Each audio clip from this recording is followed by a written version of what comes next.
here. So I'm like, okay, I need to get to this, to learn about this. But yeah, I'll wait for some of these things I will want. These like it's being sold in my Google Microsoft Azure as the replacements of passwords. So with these, you don't need passwords. You use the authentication, the biometrics in your phone and your laptop, right? Either using the fingerprint on your phone. But that's part of the phone. So it's like brand new. It's like it's starting. I feel like it's starting to be adopted more now, and if things really work out, it really is going to be the future of authentication. So it's cool. What if the device doesn't have anybody in it? There is a use case that you can use another device. You can be on your laptop that doesn't have, but you do the authentication through your device, your cell phone that has the biometrics, the face ID might most likely. So you can use a third device to do it. I'll demo that scenario as well. I can do it over here because this Mac has a fingerprint, but even in this Mac I can do the authentication from my phone. With the same stuff. The sign up process, the sign up flow, that simple, that easy. I really feel like I was like, wow, this is like magic.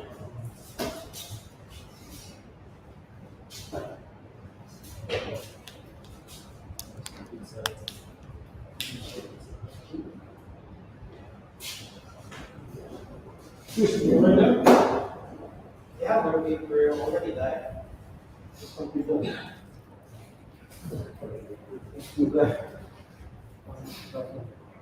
Start anytime you want. Yep.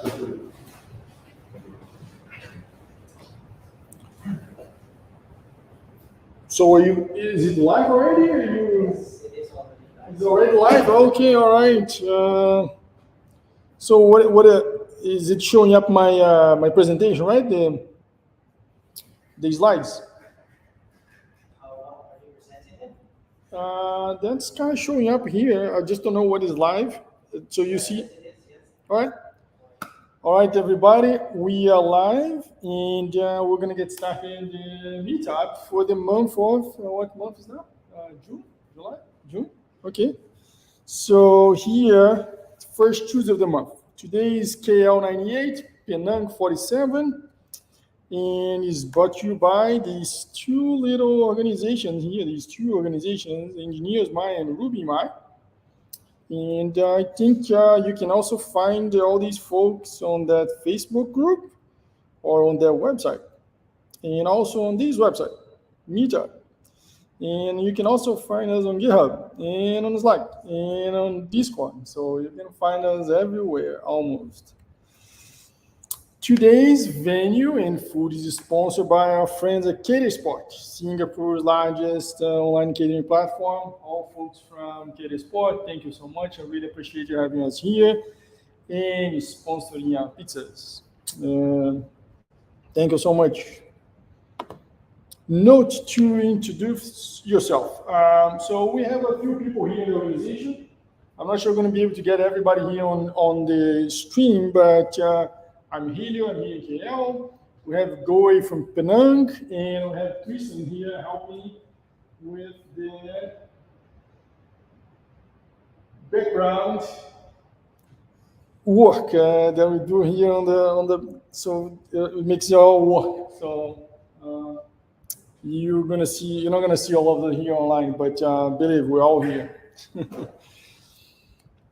All right, let me see if there is anything else that we should talk here. Reminder, if you are online, your profile name, your picture, and your comment may show up on this stream, so act accordingly. Be careful what you type there. Code of conduct, another reminder. We use the Ruby language code of conduct. So make sure to conduct accordingly to that. And that's it for the introductions. Today we only have one speaker, which is this gentleman here. And he will talk about that thing, the new world of Passkeys meet Ruby. So without further ado, let me hand it over the screen to Mr. Helio so he can do his presentation. All right, hold on. Let me share my slides now. And let me find where is here. Keynote. Hello? Goy, Tristan, you guys see my... no? Okay, stop sharing it. The browser can access your screen to try capturing the screen if it continues. Okay.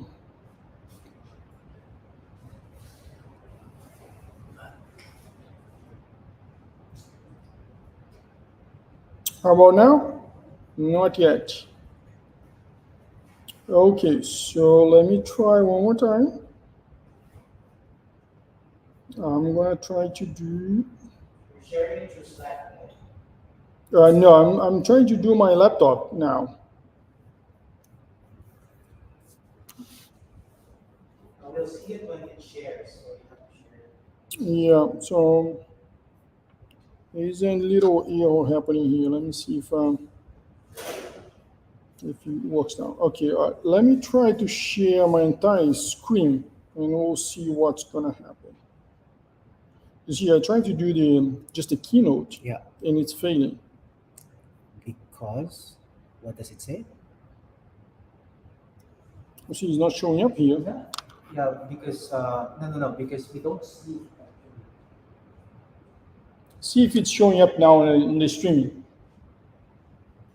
No, it doesn't show anything on screen. No. Okay, all right. So I guess I may have to. So let me try one more thing here before I try to leave the studio and share it. Stop sharing.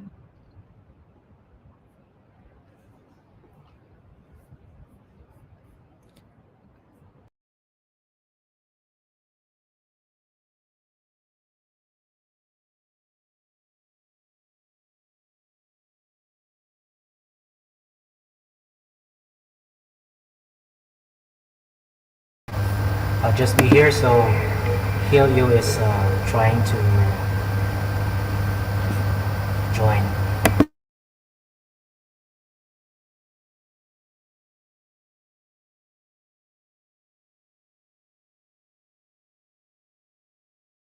All right. How about now?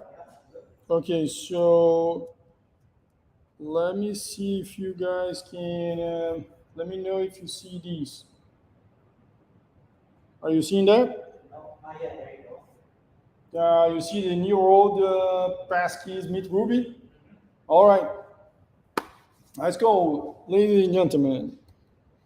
So a little bit about me. My name is Helio. I've been working with software for 20-something years, a really long time. I worked with Ruby on Rails for about 12 years, give or take. And you find me on the internet about that thing there.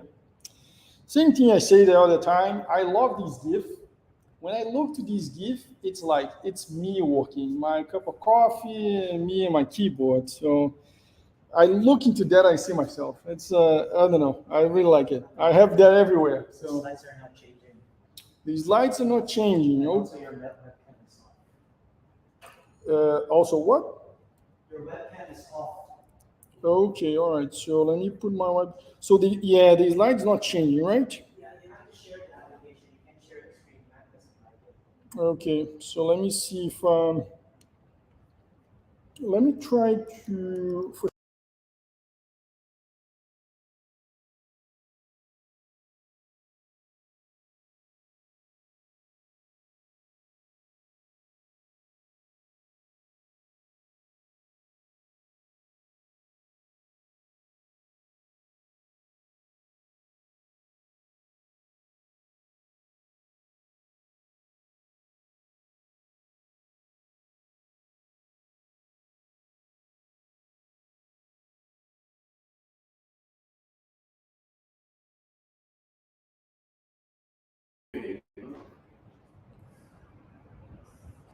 All right, let me see. If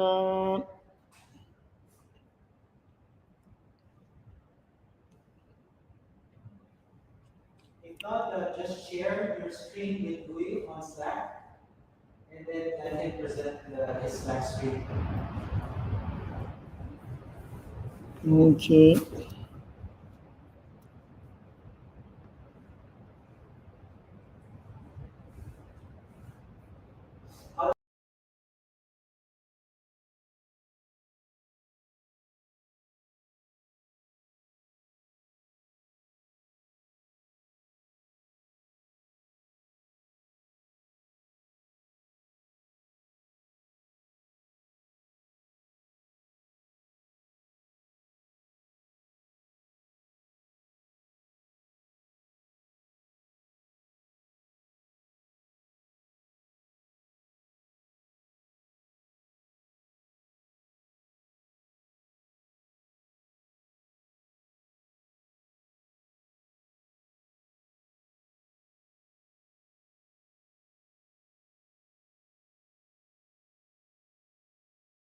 Can you see my slides? You can see your presentation finally. Yes, it works. It is changing? Yes. All right. So the problem was actually Firefox. So Firefox, which is the browser I use normally, the sharing wasn't working. So I switched to Chrome and now it's working. So, all right, let's go. So that's kind of where I stopped. So let me go. This is the agenda of the talk, right? So I will kind of dive to what Passkeys is all about, a few key concepts, some Ruby gems and apps, some demo time, and maybe, just maybe some JavaScript code. So before I start, let me kind of show you guys a little bit of the Passkeys iceberg, right? So as you can see here, my talk, the presentation today is this, right? That's kind of what I feel like this talk is going to be touching it. And this entire thing is the Passkeys iceberg, right? So there's all these things here: web authoring, Passkeys, W3C, RP, Fido, Microsoft, Apple, Google, and then all that other acronyms down there that I'm not gonna tell all of them here. And there is this thing here, or simply level 1 credential management API extension for public key credentials. Anyway, just to give you guys an idea that there is a ton of concepts for you guys to learn about, and maybe when you see one of these things, you're going to remind this slide. So keep going. What are passkeys? So this is just, I'm just going to give you guys a bunch of information here. So you just digest a little bit at a time, and we'll keep progressing and trying to define what passkeys is, and then we're going to see a little bit of code, and then we're going to see a demo of all these things. So based on FIDO standards, passkeys are replacement for passwords that provide faster, easier, and more secure sign-ins to websites and applications across a user's device. So there's a lot of interesting things that the technology tried to do in this sentence. We're going to see a little bit of that throughout the whole presentation. Unlike passwords, passkeys are always strong and phishing resistant. We know that passwords, not all the times they're strong, right? Sometimes we have like a key WERTY, and sometimes we reuse that password in multiple places. That's not the case for passkeys by definition, by how these whole set of protocols and standards got created. Passkeys simplify account registration for apps and websites, are easy to use, work across most users' device most of the time, and even work on some devices with physical proximity. There's some scenarios where you get your passkeys through Bluetooth. So these are basically the definitions of the standard. These examples are from that link, FIDO Alliance Passkeys. So just kind of give you a bunch of information here. Again, what are passkeys? This is another definition. From a technical standpoint, passkeys are discoverable FIDO credentials for passwordless authentication. Again, discover FIDO credentials. We're going to talk a little bit more about what that is. But again, passwordless authentication. We're not going to use passwords. If you're using Passkeys, you don't need passwords anymore. Can you imagine yourself not need to know to have password to log in 30 different websites? You don't need passwords anymore. That's what Passkeys is promising. The cryptographic keys are used from end-user devices, computers, phones, and secure keys that are used for secure user authentication. There's another interesting thing here that I haven't mentioned yet. Cryptographic keys. So Passkeys use some cryptography as part of the whole protocol, the whole concept. And we'll dive down deep on that a little bit more. Okay, so what are discoverable FIDO credentials? So discoverable, we know what it is, right? Something that can be discovered. Credentials, we also know what credentials are, like a set of metadata that we use to identify ourselves. In a typical authentication flow, a sign-up flow, your credentials are your email and your password, your username and your password. So Passkeys somehow are discoverable FIDO credentials. So what about FIDO? What about these three things together? What does that make of? So we're going to keep going there and find these things. So what about FIDO? What's FIDO? FIDO is an alliance, is an open industry association with a focused mission. Look at that. They have a focused mission. They are like right on the money. Authentication standards to help reduce the world's over-reliance on password. So this thing was put together to try to reduce the over-reliance on passwords. The FIDO Alliance promotes the development, use, compliance of standards or authentication device attestation. So they do a bunch of other mumbo-jumbo stuff. So that sentence comes from their website, fidoalliance.org.overview. FIDO also, that gentleman over there, Ackerman Yuri, I hope I pronounced his name correctly, he's the only one that I found what FIDO stands for. It seems like, according to him, FIDO stands for Fast Identity Online. I could not find this definition of what FIDO stands for, what the acronym stands for anywhere else, only from this gentleman's article. Also FIDO, this also comes from this gentleman. FIDO, or FIDO Alliance, is a consortium.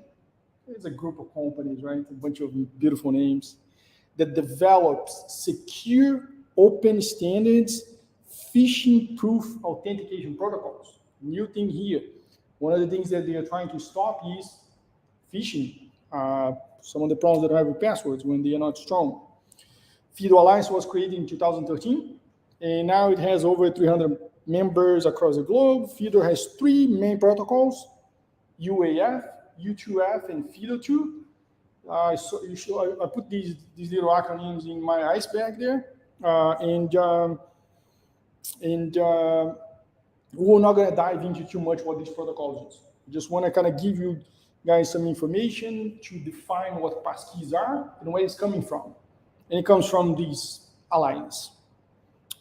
This text also is from this gentleman, and it's from this website, this blog post, which is a really good one. One of the best articles that I read about FIDO, passkeys, web often, it's that one. And I have these links elsewhere. I can post all these links on Slack for you guys later. And I definitely, if you're interested in these, I definitely recommend these. I definitely recommend you to read these articles. Very interesting. Okay, FIDO leadership, what these guys are. And then you can see all the fancy names, right? Microsoft is currently holding the acting president role. Intel Alliance treasurer. Thales Group, never heard about these guys before, but they are kind of big and they are kind of global. They are acting the secretary role. Amazon, we kind of heard there a couple of times. Member at large, NTT Docomo, and Apple.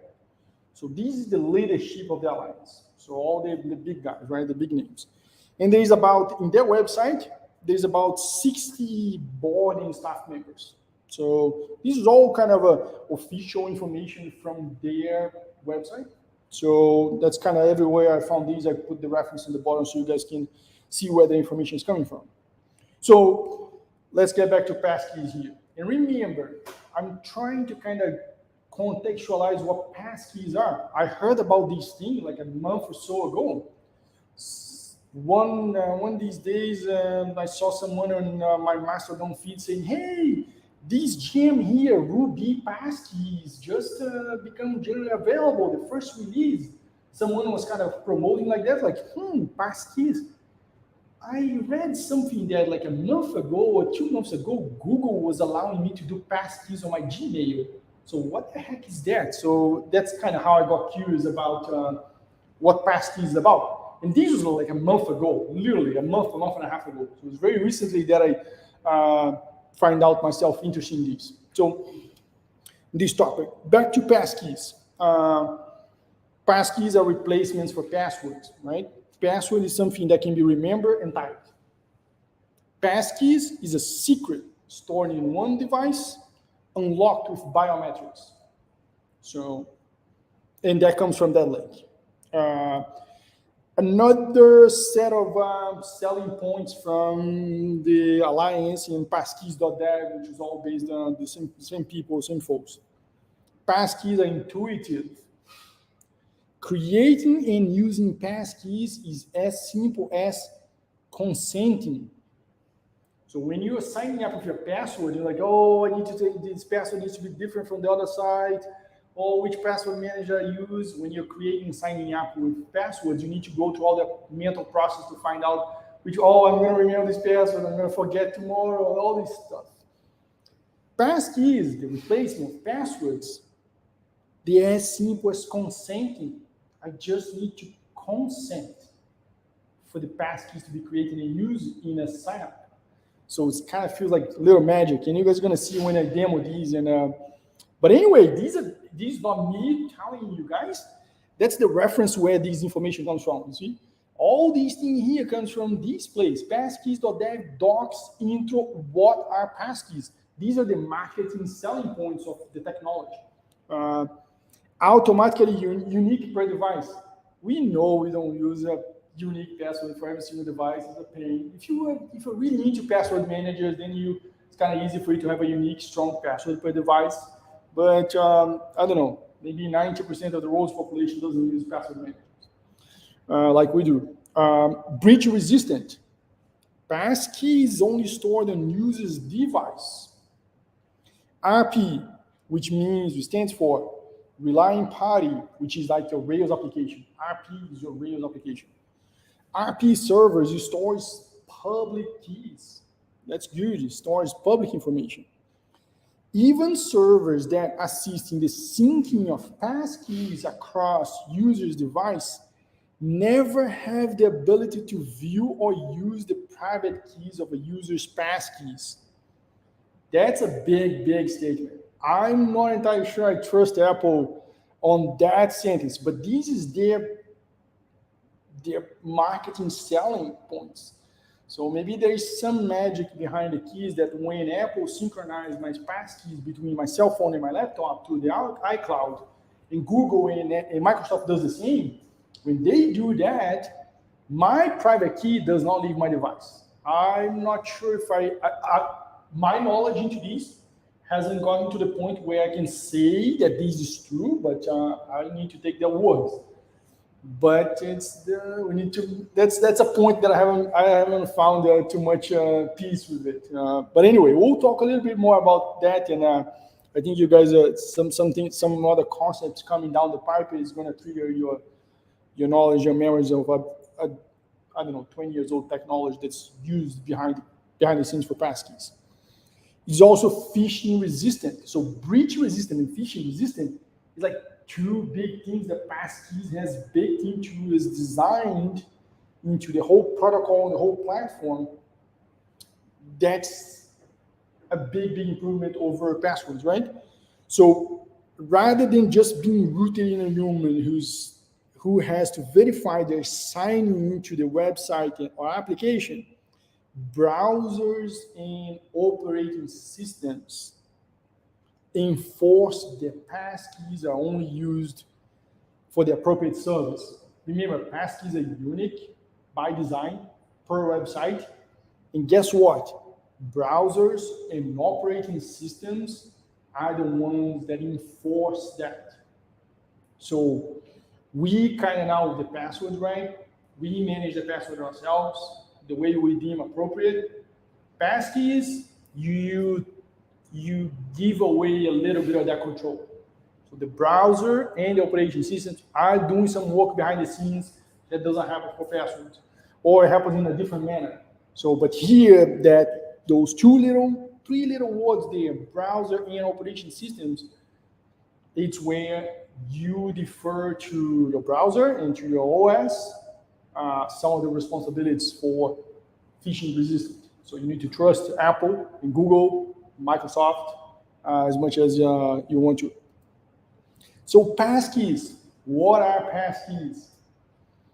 Passkeys are a list of public and private keys, one per application, used in a challenge response authentication. So this boils down to public and private keys, right? So public and private key encryption is something that exists for a really long time. I remember 20 years ago studying this stuff in college. So the user device keeps the private key, right? The private key is what you use to sign your encrypted information, to encrypt your signature that later is validated by your public key. So if your private key gets leaked, then someone can sign as if they were you. That's why it was important. I wanted to mention to you here that the phishing resistant part of the technology, it's part of it, it's relied on a working software and code and features built into your browsers and your operating system. So just a brief, quick moment summary about public and private key encryption, right? So the basic idea of these is like I have the private key that I keep to myself, I don't give anybody, and then I tell the people in case of passkeys, I give the website my public key encryption, my public key, right? So if I encrypt something with my private key, I give the encrypted data to somebody else who has my public key. They can decrypt that information. And they're like, oh yeah, you are Helio. So that's kind of the technology. This is like public and private key encryption. It's 20 years old, at least technology. And that now powers this. And again, passkeys is just a list of private and public keys. So, and it's going to be one per site because remember, it's unique. And the browser and the operation system is going to ensure that it's unique across apps. And I think we're going to see a little bit of that in the demo. I have a passkey in one site, and then when I go to another site, the phone is going to say, oh, you don't have passkeys for this site. So we're going to see a little bit of that. If you are into studying more about this, these are the links that I found the most interesting. I read a handful of others. If you want more, there's more. But these are good stuff for you to read. And we will talk about these. Oh, where's my mouse? Here. We will talk about these three. The GitHub Ruby Passkeys organization, the device Passkeys gem, device Passkeys template Rails app. That's what we're going to talk about.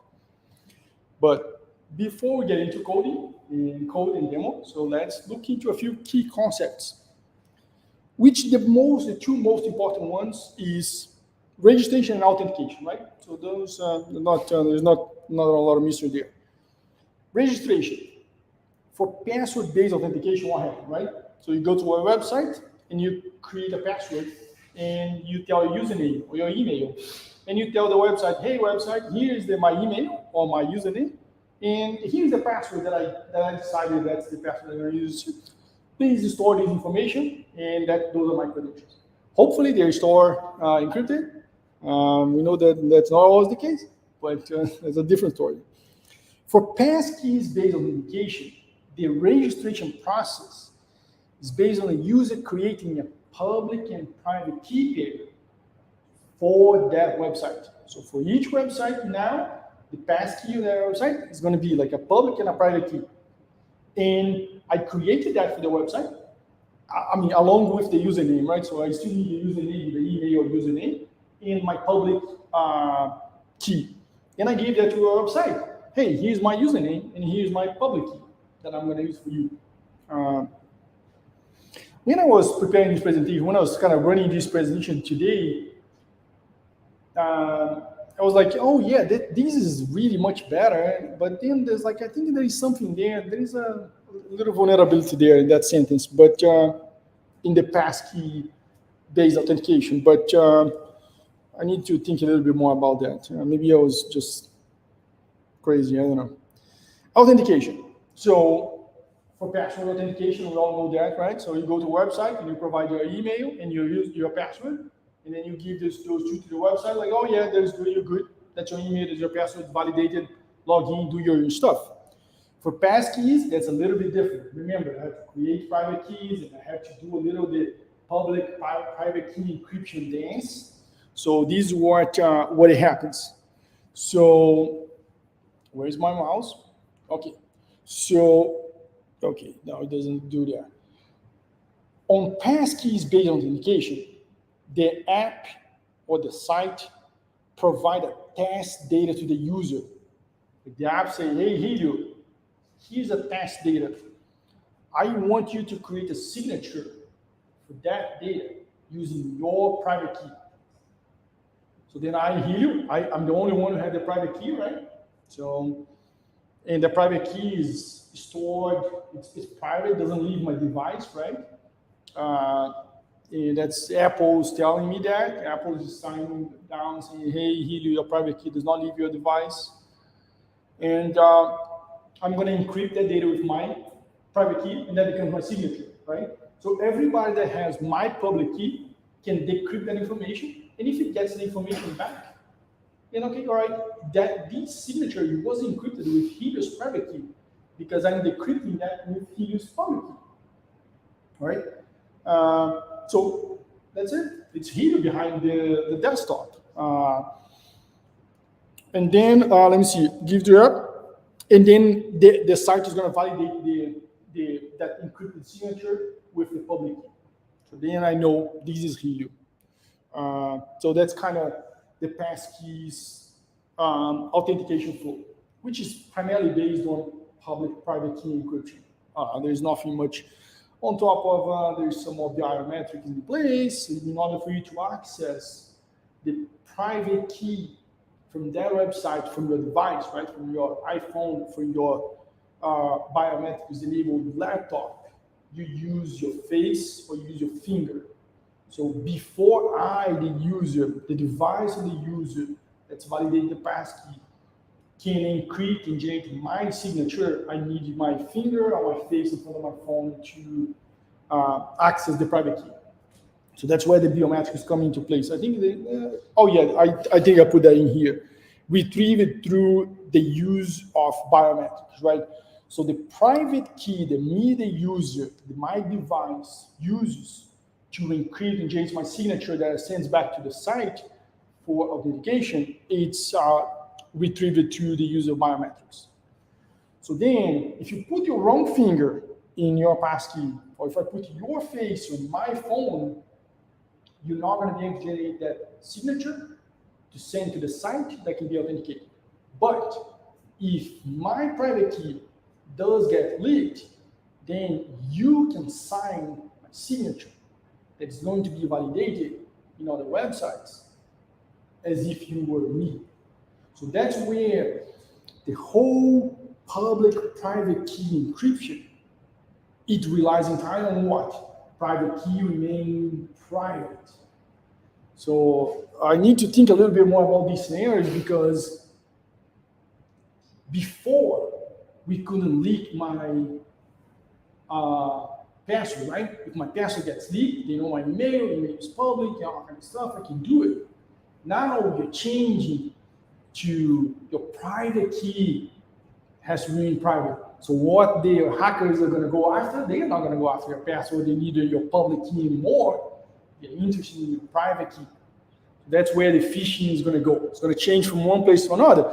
According to all these people, these alliances, these really smart people, these really big companies, this is better than password. And I trust there is some good smart people behind these doing these, but this boils down to your private key remains private the same way that your password remains private.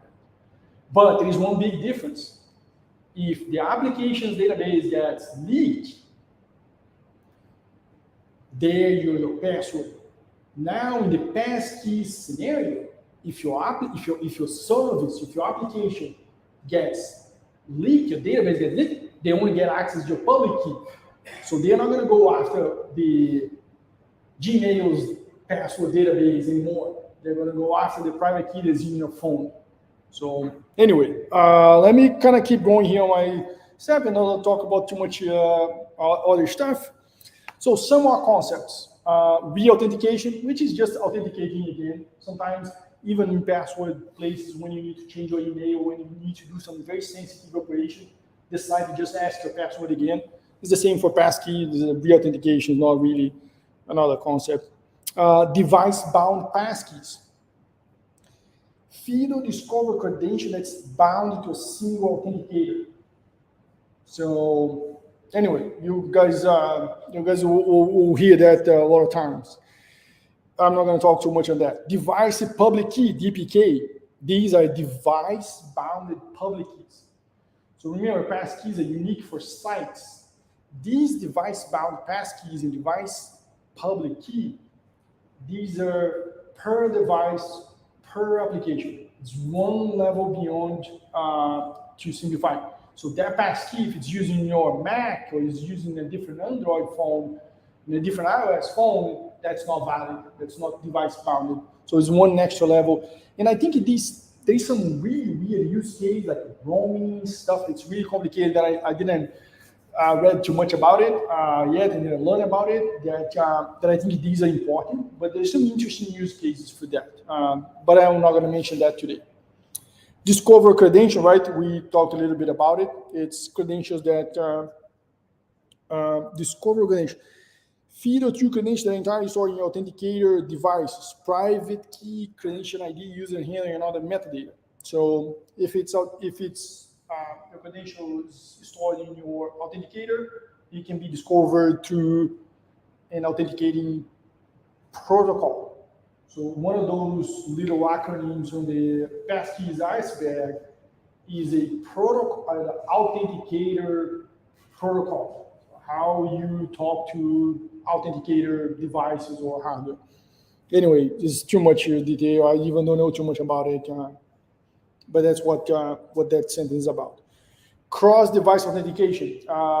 So this is what allows passkeys from one device to be used in another device. So we're going to do a little bit of that in the demo. So you create a passkeys on you sign up on your Mac using Touch ID, and then right after that you go to your phone, go to your website, and you sign in on that with your face.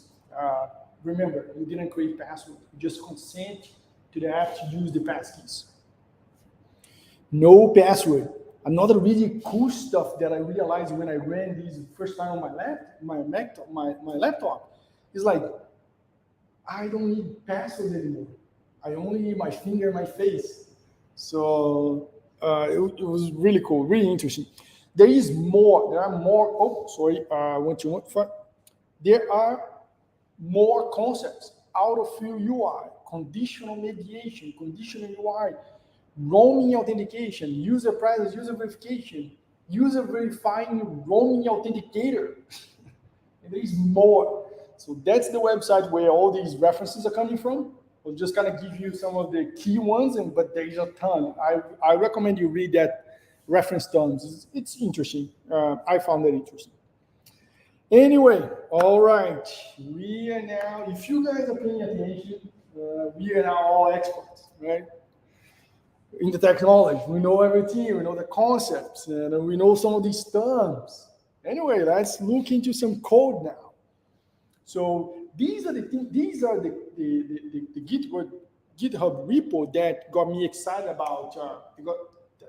Got me curious about that I started. I think I saw a post saying that these device Passkeys gems was generally available or something like that. So we'll look into that. We'll focus. The demo is going to be a device application, device authentication, but you can use these elsewhere. You just need to pick one that was easy to get it going here for you guys. All right. As far as I know, we're all here Ruby developers. So you guys have a ton of new information in your hand, and we need to now install device passkey gem in your application, right?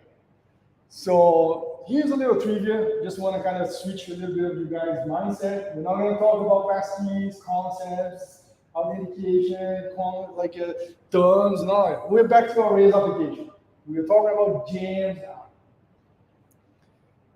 When we are installing a gem in our application, what is the first most important thing we should do? I just want to break you guys. I'm not going to talk about a bunch of technology and concept. We're back to our Rails app, a gem file. We're now doing nothing there day to day. I need to put a gem in my application. I need to install a new gem. What do? Do you smile, you laugh? Oh, I'm going to put a new gem. Oh, I'm going to add the gem file and install.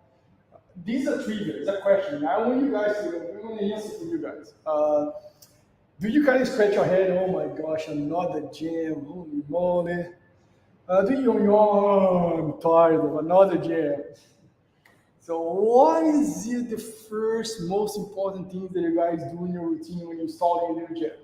Is it 1, 2, 3, 4, or none of the above? It's a joke. This is a joke. It's just a catch. I just want to make you guys smile. Forget about all the mumbo jumbo that I talk for like 10, 20 minutes here. I don't know. I need to keep an eye on the time because I have too much stuff to do. Anyway, it's none of the above, right? So what we need to do is we should look at the dependency tree. That's the first most important thing that we need to do when installing a gem. It's kind of a joke. It's not the first most important thing, but anyway, we'll look into it. So look, device passkeys gem. Where is my mouse?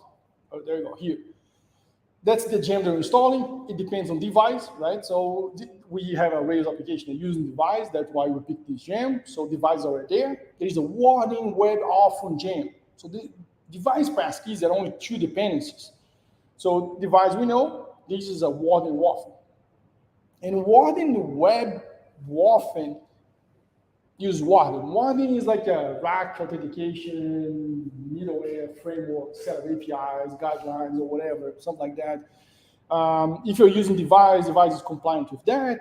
And then warden web off is warden and web off. And so this is just making web off to be warden compliant, to be used on device, and then these on device, and then it gets into your application. Web off, and that's where the magic is. That's where the passkeys core code is. Look at the amount of dependencies, Android key attestation, whatever, I don't know what that is. Oh my gosh, this is the only slide that I couldn't misclick. Because I decided to put some transitions in there. That's the only thing that took me so much time in this presentation. And I got it again. Let me go back, hold on. That's it. Now there's nothing. Now there's a transition. And now there's 5 seconds. 1, 2, 3, 4, boom. There we go. So web off, that's where the magic is. Look at amount of dependencies. All whatever that is, I don't know, Bean Data, Seaboard, Cruise, never heard of it. OpenSSL, oh yeah, OpenSSL, I know what it is. Safety net attestation, TPM key attestation. So this is the core device, the core gem. So here's the thing, if you're not a device application, if you just roll your own authentication, this is the gem that you need. If you use a rack-based warning authentication, this is the gem that you need. If your device application, this is the gem that you need. All right, anyway, let's go. It was just a joke. Code, please. All right, let's look into some code now. So that's the reference, and we'll look into the installation and usage. I'm running out of time, so let me see here what I need to do to get Tristan. Let me know what is showing up on the presentation, okay? Okay, I'm gonna change. I need to go back to my browser now. So let me share my browser here now. And we will look now at code. Finally gonna look into some code if I can find the right screen.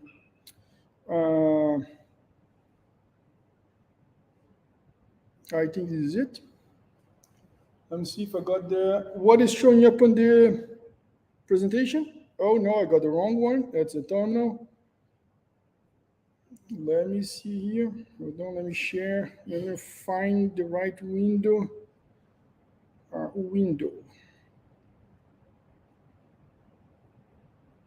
Oh, there you go. This one.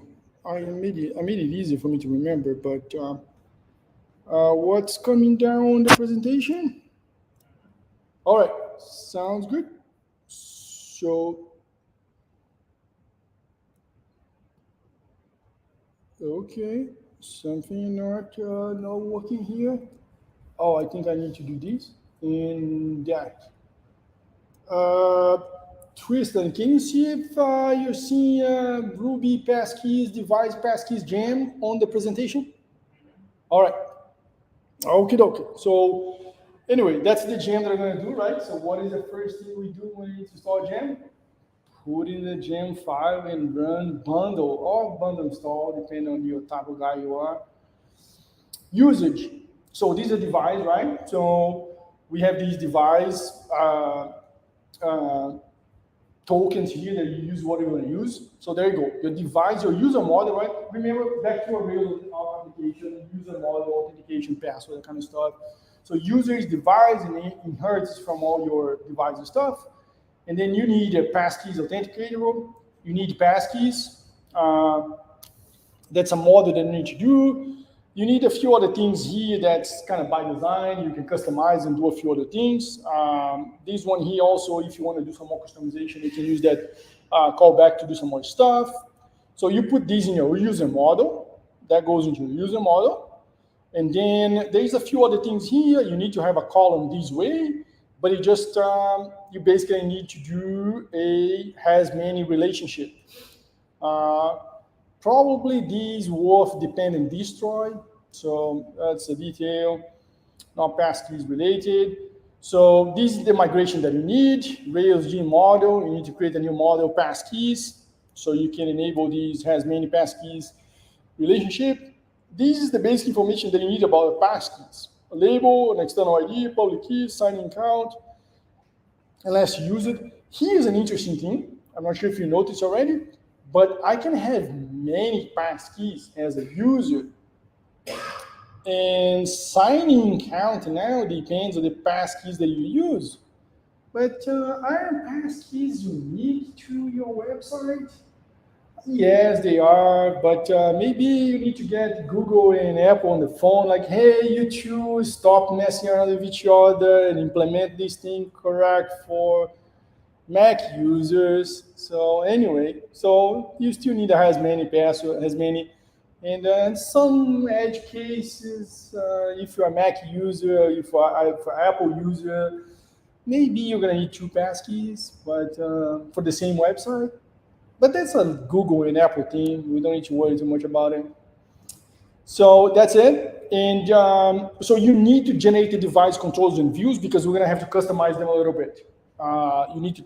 Device right now does not have support for Passkeys out of the box. So you need to customize device to use it. And I believe it's going to take forever for device to have Passkey support out of the box, but that's a different conversation. Basically, you only need sessions controller and registration controller. So when you do these things here, you're going to get a ton of stuff, but you only need session controller and registration controller. So if you don't want to have that device code that you're not customizing your application, you just keep these two and you're good to go. Remember the key concepts: authentication, registration, and authentication. So those are the two device controllers that does that: sign you up and sign you in. Include passkeys concerns, just make a few things, some helpers. So your user registration controller that inherits from device controller gets this stuff, and then it gets this stuff. And then here's an interesting thing. It sounds simple, but there is a lot of interesting thing here. And there are some specific concepts from the Ruby Passkeys gem that's kind of hidden in these. So if you look at these, relying party is your application, right? You need to identify your application to do passkey stuff. It differs entirely to that friendly gem that we saw that has a bunch of dependencies. Because the Ruby Passkeys gem, by definition, by the maintainer, it's a no configuration gem. So Ruby Passkeys is not going to extend configuration. All the configuration comes from this gem here. So there's some interesting concept and reason behind that, but that's why this is it. And by the way, this ... there's a lot of stuff that goes in that ... But anyway, this is just a sample, just what goes into here. And there is some more mumbo jumbo here. I'm not going to talk about it. Re-authentication controller, and you need to do relying party again. You need to do this thing again. And then passkeys controller, you need to do some more stuff. To some extent, I feel like this is the gem that does passkeys, and there is a passkeys template app, a Rails app. I believe that not all this code here that's telling you to do it, it's used in that. But this is a gem that's generally available like a month ago, so there is a good amount of documentation here to be improved. And then you need to have the routes, right? You advise the user, you have there. If you may need to customize these, you need to do it. And there is new stuff, right? Sign up challenge. Sign up challenge is part of that public-private key stuff that you need to do to get the passkeys created and a bunch of stuff. Re-authenticate, just new challenges, you need these extra stuff. And this is just managing passkeys that you're going to need to create your passkeys, delete your passkeys, and do a bunch of stuff. Anyway, that's kind of what you need to do in your application to get passkeys on. But what about web of JavaScript? Oh, let's not talk about that. You need to see it in action. Okay, let's see some application now. Let me see what I have here next. Installation, usage, and now simple code. All right, so we are going to go to the application now. So let me see what I need to do. Okay, so now I just need to change my screen. I'm gonna stop sharing my screen, and I'm gonna share another screen with you guys. All right, this is now demo time, guys. I hope I have time. I know I don't. I'm 8:49. I have 10 minutes, I think. Anyway, so let's look into demo time. So as part of the demo, I'm not going to share my presentation here again. But I'm going to mention to you guys what the demo is going to be about. The demo is going to be, so that's the link. Okay, let me copy and paste that link, and I will put these on Slack. If you're online, if you're around Slack, I'm gonna tag an app there. If you are online and you have access to your Ruby My Slack, and you have a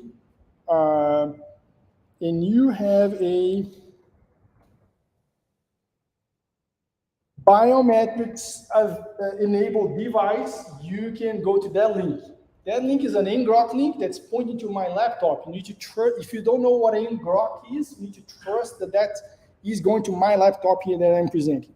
So I want you to open that app, and if you can poke around there, rest assured, this is a sample application, and this is on my laptop, so please don't mess around. All right, let me get back to the screen share. Let me share Safari, a browser that I do not use. Let me find my Safari in here so I can share. I think this is the Safari. Sorry about that.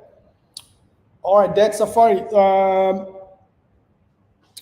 Okay, all right, all you guys online, there you go. This is the demo app, right, that I showed you guys, and this is I did not build this app. I did make some notifications to get these working. There's some of the notifications that I do that I wanted to kind of contribute to the open source repo. But I had some conversation with the maintainer a couple of weeks ago, but then I got busy, and but anyway, these applications that you're seeing, it's 95% of what is in the was built by another gentleman that maintained this application. I did not build this application, but I'm here. I had to make some customization to get this demo ready for you guys. All right. Anyway, so let me see how I can. Okay, so let me see. It's very basic. The application we're going to do sign up and sign in using passkeys instead of password, right? So this application use that device passkeys gem that I just showed you guys. All right, so sign up, right? So when you sign up, what are you gonna do? I'm gonna put my email, right? So Helio at ruby.my, right? So let's imagine that's my email, not JR, mine. And passkey label. Remember, I don't need password. I'm just gonna label this passkey. Okay, just for testing purposes, this is Safari. And I will sign up. And then now, here comes passkeys. Oh shoot. You guys on the stream, you're not seeing the passkey login page or creation page. But basically here, what Safari is doing is Safari is asking my Mac to authenticate me with my biometric, right? So let's imagine I'm going to put my wrong finger. That's not my finger. So doesn't like it. So it's not Helio. It's the wrong Helio's finger. So I'm going to use my right finger. So now it authenticates me. You see? It recognized my fingerprint. And guess what? It created a passkeys for me. So now I'm signed up. The sign up happened. Remember, passkeys is about consenting to be using passkeys. What did I do? I consent the application in my OS and my Mac and iCloud and all that kind of stuff to use passkeys for the sign up process. And now I have my passkey, right? You see? It's that email that I said that it's my email, and there is some other weird mumbo jumbo here. And view passkeys, you see? Passkey just created. Whatever UTC time there is, it was created now. Remember, label Safari. Here's the authentication, the re-authentication. Imagine that I wanted to do something. I'm going to unlock this. Again, the online folks are not going to see what's going on here, but as soon as I switch back to my phone, I'm going to do this again on my phone, and then you're going to see that what the screens that the people here in the room are seeing. So anyway, it's trying to authenticate me, right? So what this unlock button is doing here is asking the operational system, hey, I need to re-authenticate Helio. Because imagine that I'm changing my email, or I'm doing a re-authentication to do some sensitive action, change my email, change my name, or whatever. So again, if I put the wrong finger, it does not like it. It does not Helio yet. So if I put the right finger that I have the biometric on my Mac, it does authenticate me, and it allows me to change some stuff. But anyway, I'm not going to change anything here. I'm just showing the re-authentication. You see, if you need to be asked, if I need to change my email, I don't need my password again. I need my finger. My finger is now my password. For a user's point of view, right? But your finger is your biometric identification. to allow your operational system to query your iCloud account for your private key, so your device can create a signature with your private key, send back to the site, and the site is going to verify that signature using the public key that the site stored during the sign up. So that's the whole thing that's happening here behind the scenes. So now let's let's go now to the phone, and we will show now the folks online the same demo that I show here, so you guys can see what the steps are for the passkey. And Goy, I think I need you to show my phone now. You have to share your phone to Slack first. Okay, I need to share my phone again, right? Okay, I think I saw a screen here, stop sharing. Okay, start broadcasting.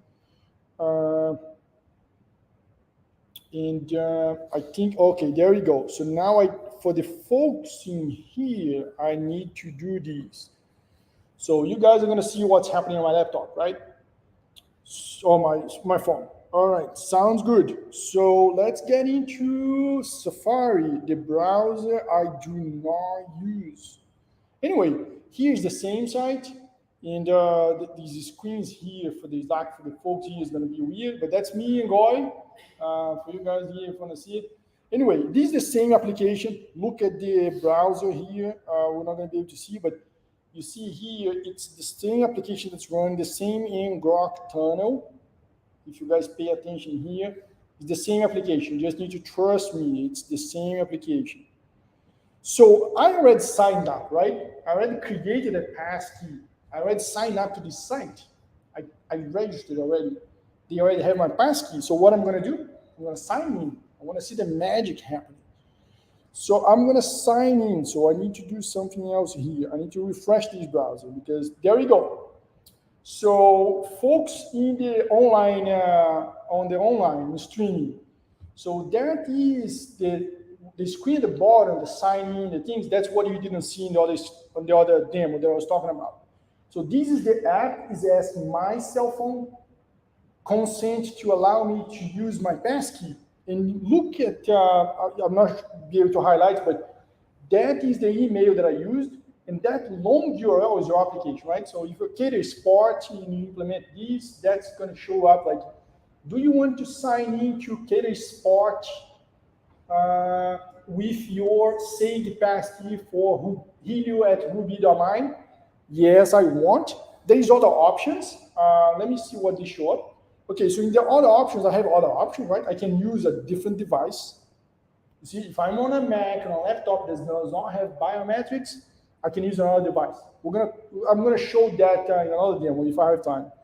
But that works as well. So this is just gonna use so if you're on a laptop that doesn't have biometrics, you just use this option and then you do some more extra stuff, and we'll see that later if we have time. So I'm gonna use the passkey that I created. Remember, this is a discover a passkey. When I signed this up on Safari on Mac, that passkey got saved into my iCloud account, which is the same iCloud account that my iPhone is. So Apple is somewhat behind the scenes allow the passkey that was created in my laptop to be used on my phone. So, but on my phone, I'm going to use my Face ID. And that's another cool stuff. I register my passkey using my biometrics, my finger. On my phone, let's go. So I'm going to point to the audience here. So my phone is not going to recognize anybody. If I put my hand in here, you see my Face ID is not recognizing me. So let me try again. Now I'm going to put my face and authenticate my face. And if the magic happened, okay, let me do it again. Continue, Face ID. Bam. Look, let me see if look. That is the exact same credential that I use on my Mac. And I use it for, believe me, there is nothing here. This is like, I sign up on my laptop using my finger, and I signed in on my phone using my face. It is my email. That's kind of what I felt like. Wow, I don't need a password. I can sign up on. I can do the same thing. You can sign up on your phone and then sign in on your laptop. So for the audience, for the folks on the online streaming, let's do the sign up process again. I'm gonna sign out here for this app, and then you see it. Now I don't want to do that. I want to sign up a new user. So let me see. Now it's Helio. My email is like Helio at work dot what? Whatever domain. Dot what? No, not mine. Mine is easy for me to guess. I want to make sure that you tell me something that you don't think that I'm faking stuff out. Like, say me 3 words, 3 letters.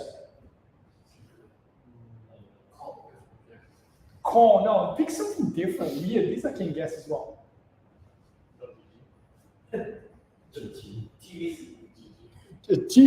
DG, like that?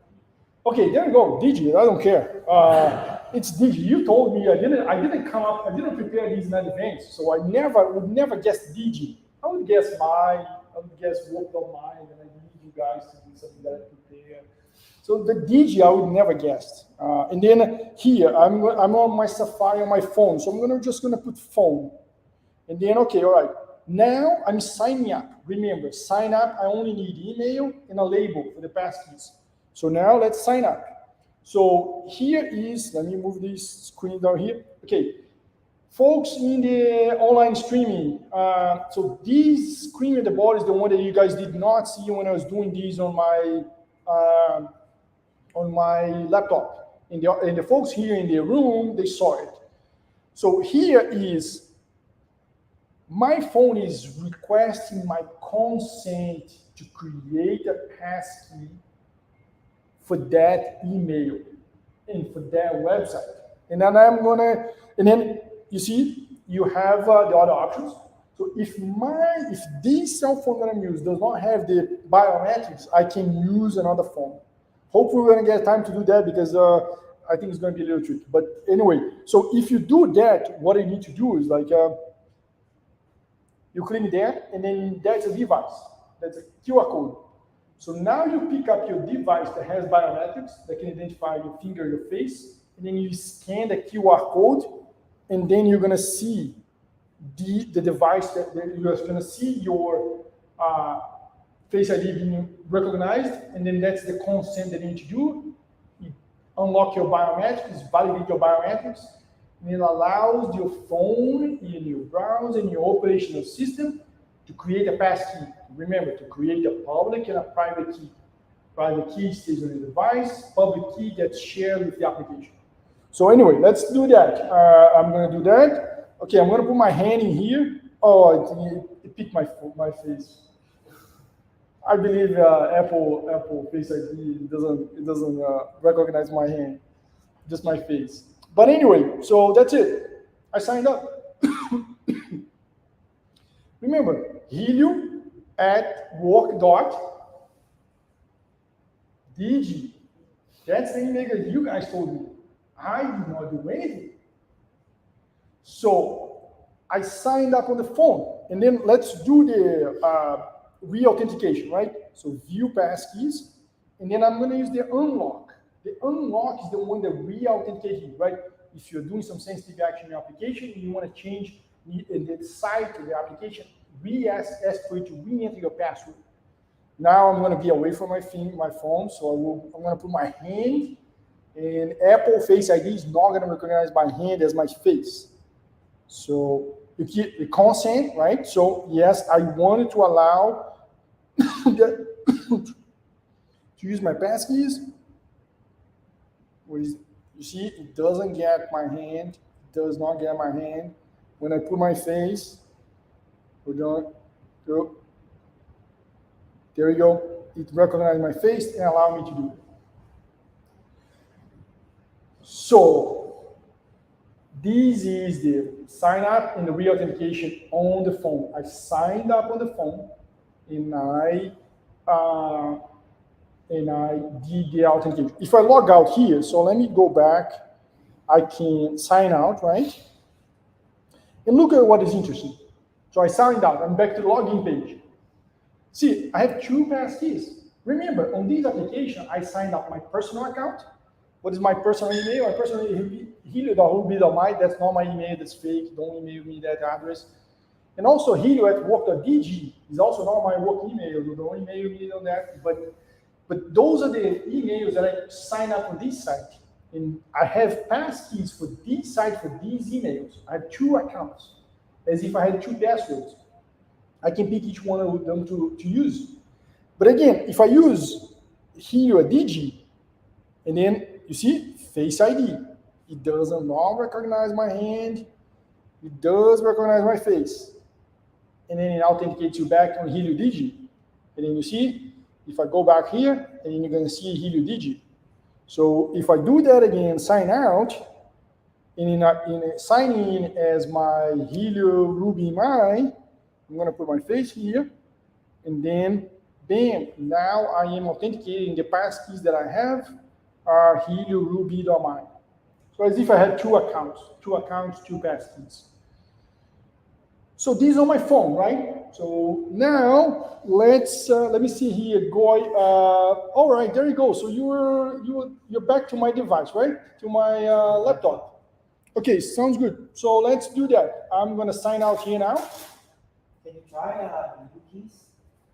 Like there was an option, right? Yeah. Oh, but it's not gonna let me to. Oh no. Oh, this is not the window. Come on, Helio. I need you to click on. Where's Safari? I don't use Safari. Okay, I need to click here. Sign out. Okay, I'm gonna sign out. Oh, there you go. Bug. Okay. Yeah. Sign out. Guess what? I'm on my Mac now. Look, I have the 2 passkeys. 2 of them. I can log in with either one of them. So now, I don't like Safari. We already messed around with Safari a little bit. Let's go back to Chrome. Okay, all right. So hold on a second. I need to do one thing. I had to close my. So let me copy and paste these and go back to my Chrome.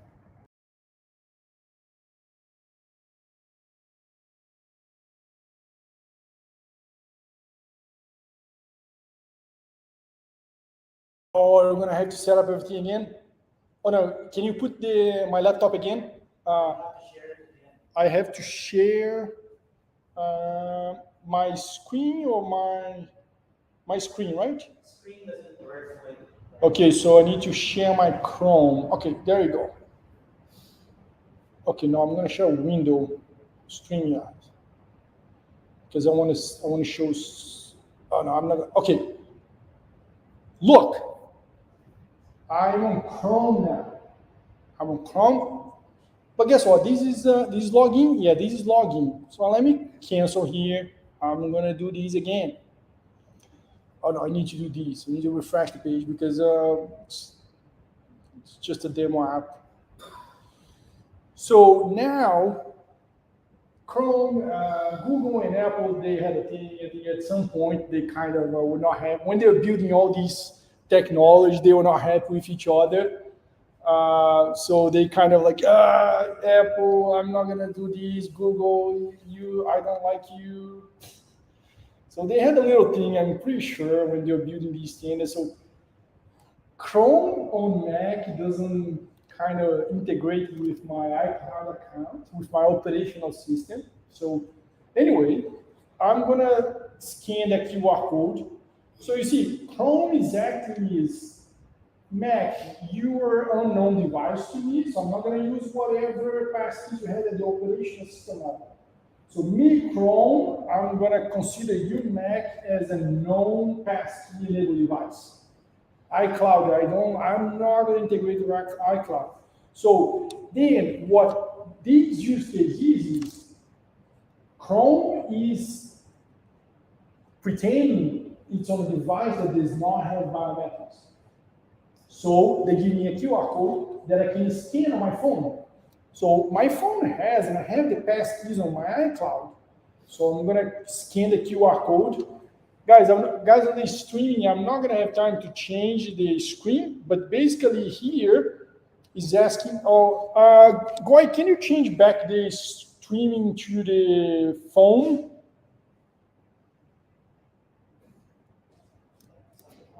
I'm not sure if it's on the phone already. Okay, so let me move down here. Okay, there you go. You see, now I scan the QR code from Chrome, and iOS, my iPhone, oh, there you go. Stop, something broke here. Hold on a second. Yeah. Yeah, so it's like sometimes it stopped the broadcast.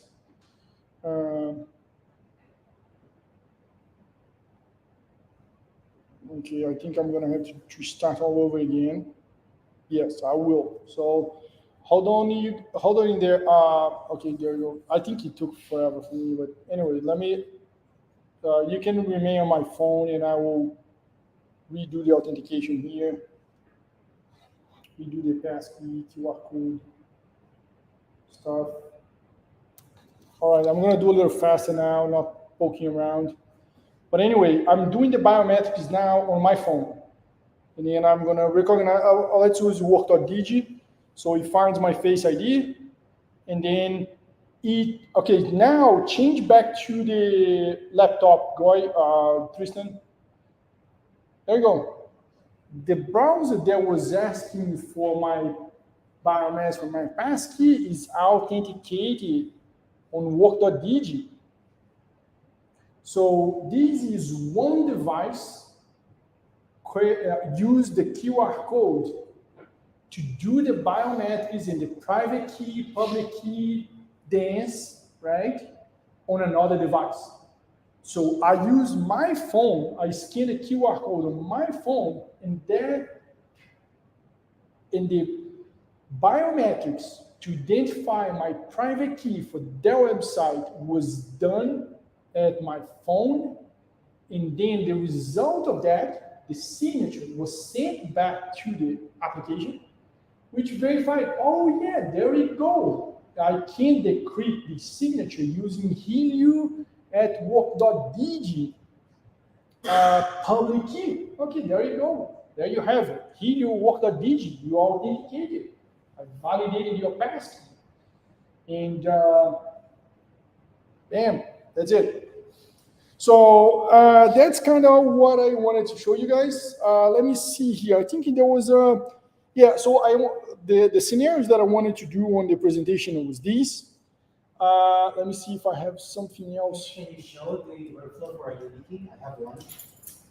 Because that's one of the options is external. Yeah, I guess. Let's see if, I mean, I know you. I can sign up, right? You can sign up. Okay, let's do that. Let me see here. Let me hold on, because it does work. Like the YubiKeys are. These are two-factor, so it's for your multi-factor authentication. It's what is, so you have who you are and what you own and what you know about those things. Multi-factor. This is the what we own. So yeah. You can't access without this. For example, some accounts you actually have to have this in your possession in order to activate something.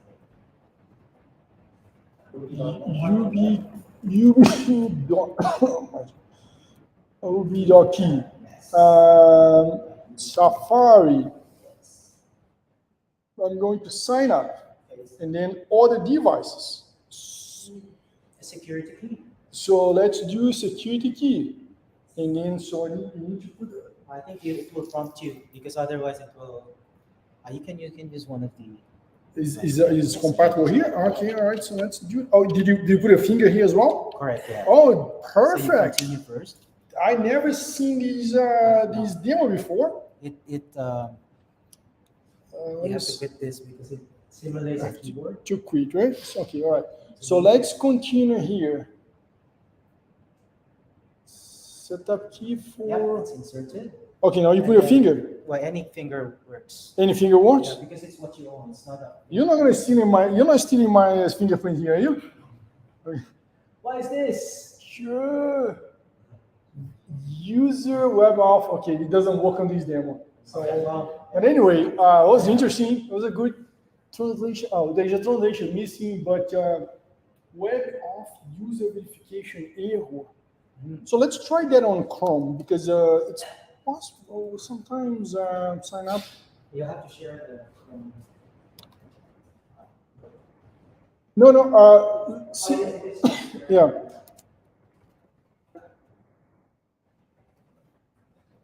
But so the YubiKey simulates a keyboard and it types like a long thing that changes every second.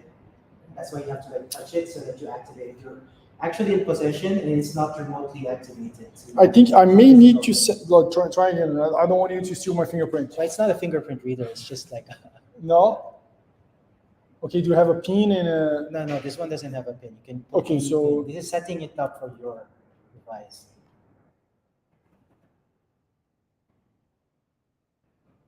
Oh, I have the. These, 1, 2, But at 3, least now 4. you know how this works on it. 1, 2, 3, 4. So we definitely did not plan these. So, but that's good. Let's see if For the non-Mac users, let's don't have see. all of these things. Touch again. Touch again. Ah, there you go. There we go. You see ABC, CD. So now the same things are going to happen, right? So I'm going to unlock. Let's unlock, right? So use a YubiKey. You can touch it. No, you're going to touch it. I'm not going to put my It finger there. doesn't, I can only put finger is my password now. Like I can't give my password fingerprint to anybody. I'm gonna It's not make a code. fingerprint. Okay, now I need the pin. 1, 2, 3, 4. So this is also multi-factor. Use what you have Yeah. and what you don't. Yeah. So it takes a little Touch bit. it again. Apparently, you have to touch it multiple times. Yeah. Okay. Well. There we go. You're authenticated. And then if you log out, you're going to do the same thing. So this YubiKey works the same way as it's just another key device that you use for authentication. So if you carry these around, this is kind of your private. It's like a private key, right? So it's yours. You use it. It doesn't personally identify you, like my fingerprint and my face, right?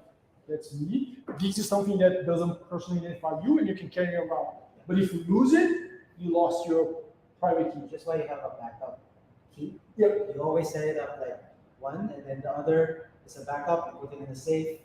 If you lose this, You have it's your another. backup. Yeah. And then It's another. It's a harder to be used than two-factor authentication. Passkeys, instead of that, use your face or fingerprint in the private public key encryption to be your multi-factor. You mentioned something really interesting that I wanted to put in these slides and I forgot to, but maybe I can do another talk about these a month from now so you guys don't get too tired about passkeys. Passkeys by design is considered multi-factor authentication because exactly what you said. I'm not sure if I have these sentences memorized in my head, but the passkeys, they are something that you have and something that you are. So you have a biometric device and you have a finger device. So that's why passkeys by definition is a multi-factor authentication. You don't need two devices. You don't need password in an authenticator app. Passkeys by definition uses two of the factors that is the definition of two-factor authentication. Like this one, this is another factor, right? So in this scenario, two-factor authentication is based by your maybe PIN and this what you one. have and what you know. Yeah, which is your PIN, right? So Well, you set up the pin because you set up a pin for every device.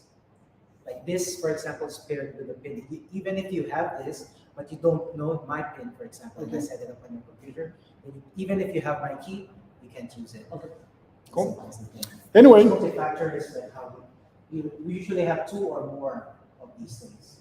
all right. Okay, doctors. Sorry, just wanted to. Oh, thank you. Really cool, really cool. And you see, it worked on Chrome. It doesn't work on Safari. You see, I don't like Safari. I don't use Safari. I'm sad Firefox doesn't have all these supported because I use Firefox. I don't like Chrome either, but I can't pick all the fights I want to. So. All right, let's go back to our presentation. We are way over time. Thank you all for your time and attention. I appreciate. And so let me see here where I need to go back. I need to go back to my slides. So Tristan, Goy, are you guys working You over will the? have to share whatever this application is. Okay, all right. So let me go back and okay. So let me take these out of here now. Stop sharing. Now I'm gonna share my keynote. Back to the keynote.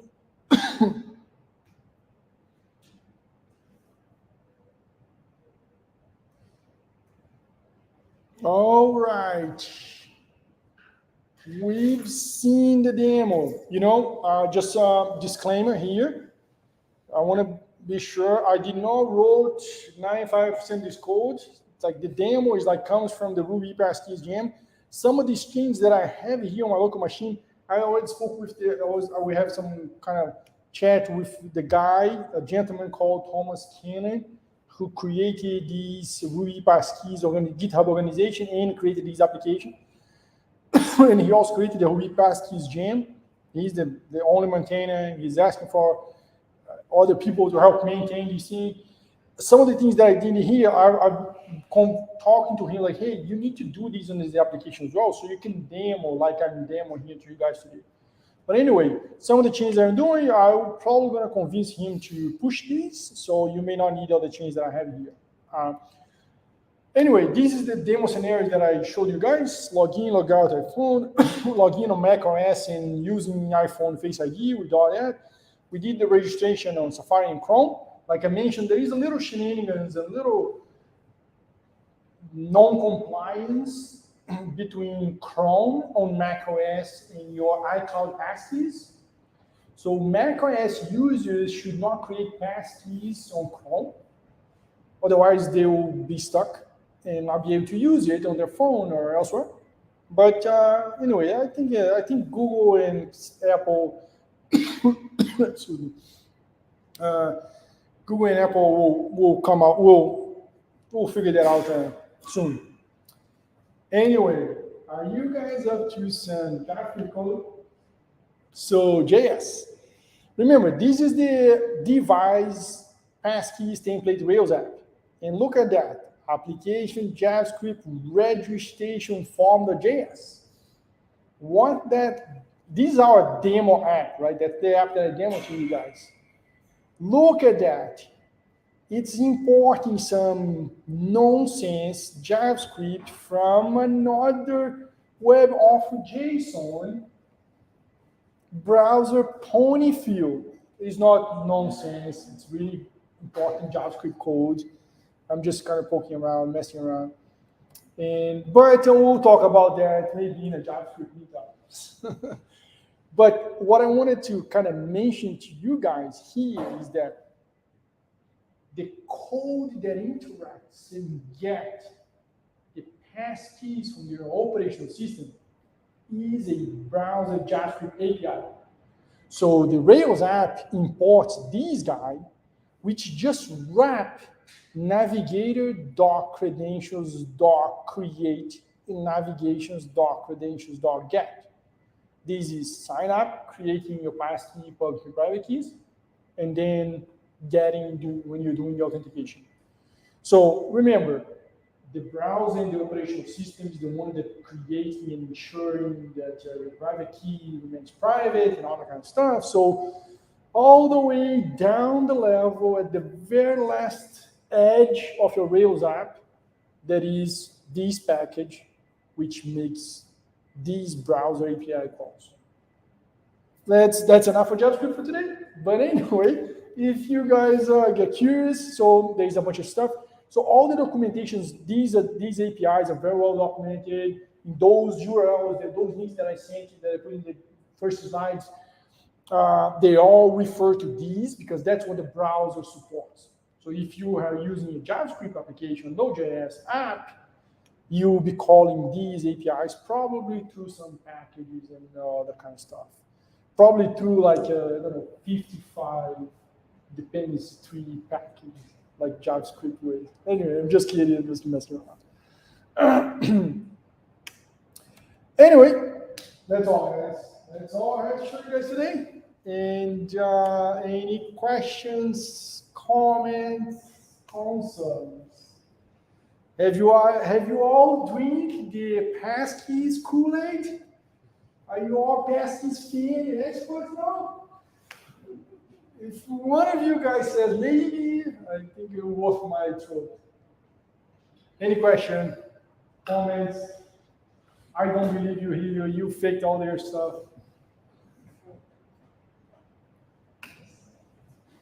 I think it is really cool. First time that run, like I mentioned, it feels like magic. I don't need password. I only need my. I already don't lock my phone with my face. I do a bunch of stuff with my finger on my laptop. I don't use for a lot of things on my laptop. I don't use my password anymore. I use my finger. And in Passkeys is taking those same biometrics from your devices to your app sign up. Next time I go to Cater Sport, I want to sign up using my passkey. I don't want to create a password. I already set up a passkey on my Gmail for testing. Before I wrote all of these and learned too much, I tested these on my Gmail. And I can authenticate now my Gmail on my phone with my face. I don't need my password anymore. I still have both of them. It's the process of migrating from password to passkeys. Like you already have an account, you already have a password. So you go somewhere in your account settings and you create your passkey, and then you associate that account and the password with the passkey. So now you can log in with both password and your passkey. And if this really becomes a reality in the next 5 years, there's no more passwords. Can you imagine that?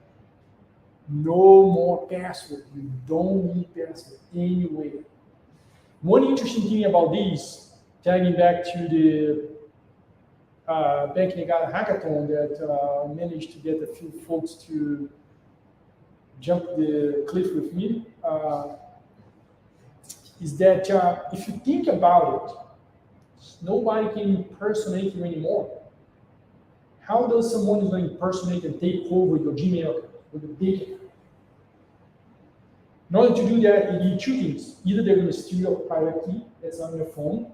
So I'm not going to sue Apple, but that's the place. That's where the hackers are going to go over.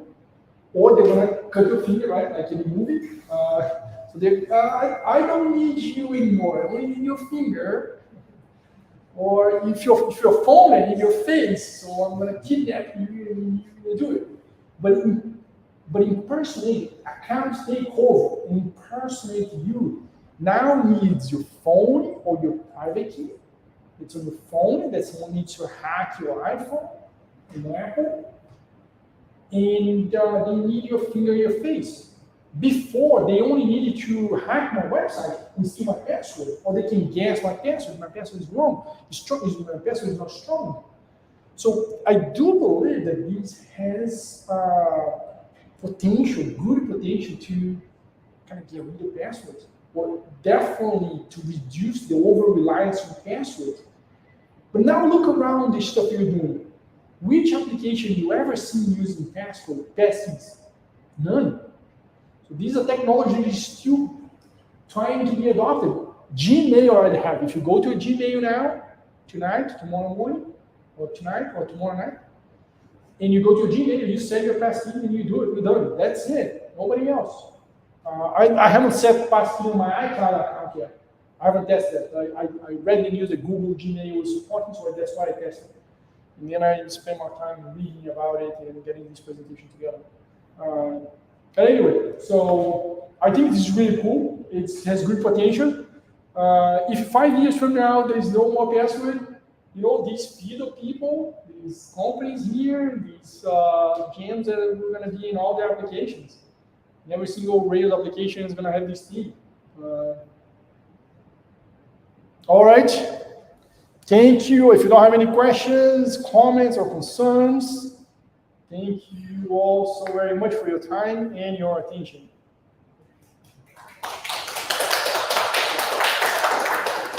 All right, we are so long overdue, and I needed to have the final. Let me stop sharing. And what I need to share again? I need to share the Slack.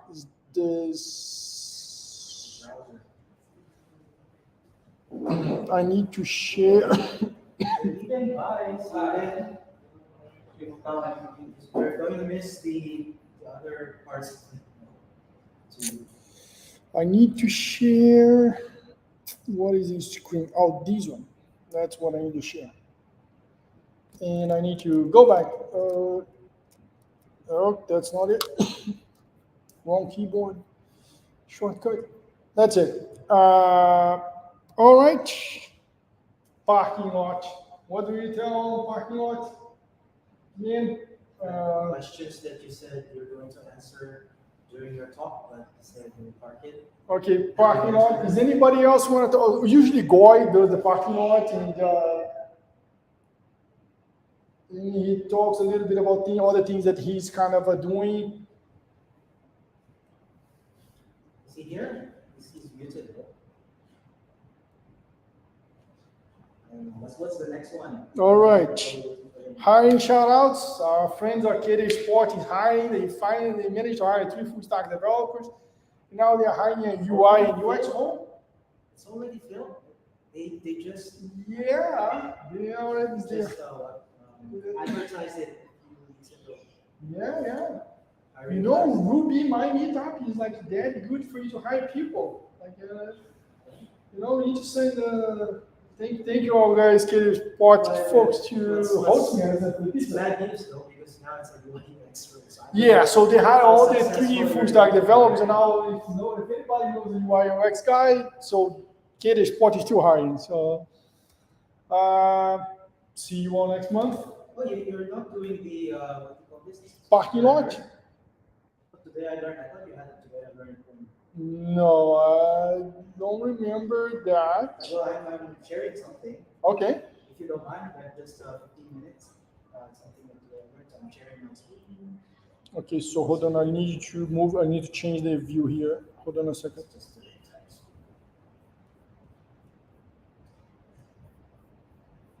Yes. Okay, so you've probably seen. Let's move this here. Butterflies? Where is my other browser? It's not production ready. Sorry about that. What did you say? No, I'm just kidding. Yeah, so you've seen content for, you've seen heal. I mean, you've done it before, right? So, but what I learned today, because we were just doing it, for today is capture. So I'm not sure if you can maximize the screen. This is too small. Yeah, at the bottom right. At the bottom right. There's a small square. At the bottom right of the viewport. Okay. Yeah, there. See, there's a square at the bottom right. Okay. Yes. There. Now you can see. So you've seen content for it, and you healed, and you've done partial. So this is a purely Rails application, and you probably haven't done capture. So the reason why we looked into this is that we wanted something similar to React, but purely on Rails partials. So the problem with Rails partials is that if you have something like this, it's so small. If you just see how to change my StreamYard. I don't know what my windows are now. Here. Let me change the. Yeah. So the problem with now it's covered this. Okay. So the problem if you do, let's say you have a partial here, and then you do a content for, then if you want to reuse the same partial, the content for of the second partial will override the first content for. So you can't do it like the way you do a React template, right? And so what we did is we wrote this helper method. So this is the partial. It just creates 2 halves, the left and the right, and then because it's a partial, you can reuse it everywhere else. Let's say I started doing some responsive design on the halves, like let's say all left and right halves. If it's a small viewport, it's on top of each other. And I can just change one partial, all of them are going to be like that. But I am able to do that just by passing an ID.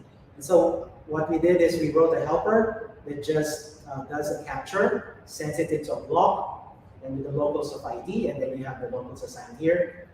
Pretends it to the content for, to the yield, so that when you do a content for, you can use the same ID here. The content for is images, whatever the yield is for the other side, and you can start reusing it. So for example, this one is images, and this is text. And that's how we are able to reuse partials over and over again using content for without having to like have multiple partials for every small block. So very similar to how you would use a React, with like you just render a template but just pass in different values for that particular template or component. So similar to a component-based what do you call this? Building block using Rails partials. Okay, I just wanted to share it. I don't know if you used Capture before, but it was quite interesting for me. Where is there? I'll stop sharing. Yeah, that's it. That's a short share for. Cool. Yeah. Thank you so much, Tristan. And any other comment, or we are good to go? All right, everybody. So this is the end of it. And thank you all, everybody, for coming. Thank you, everybody that's online. And let me see if there is anybody else here or anything else on the. We don't have comments. Okay. And That's it. I will see each other. So Ruby Tuesdays happens first Tuesday of the month, unless it's a holiday or it says we're not meeting. So next month. next month, we're going to have one, hopefully. And next time, maybe we're going to have a different speaker. Yeah, so I was asking where you hear about it because we'll advertise where it will be, where you heard about this one. So meetup.com is fine. Where else? Do you use Twitter, for example? Slack, are you guys on Slack? Or Facebook? Slack? Which Slack? The engineers one or the Ruby Mine? Ruby Mine. Okay. I don't think we publish in the engineers my Slack. Only Meetup and Probably should start. yeah, we probably should. Yeah. I'm kind of remembering here where I posted this. It was Meetup in the Ruby Mine Slack. There's also, let me quickly share my screen as well. There's also this. Share screen. There's also this calendar. Sometimes Ruby meetups show up. For example, like this is getting more and more filled in as meetups start getting ramping up again because of the 2-year COVID, and then some things happen. Now meetups are starting up again, so you can go to this calendar. It's devcompany.com/meetups. I don't think it was here at the bottom. It doesn't show up. Devcompany.com/meetups. You can see a calendar of things. The next one's probably Saturday, June. If you're interested in Rust, you can go there. And if we don't have things scheduled on July yet, but once Helio schedules July, we'll put it on the calendar as well. Then we'll have something there.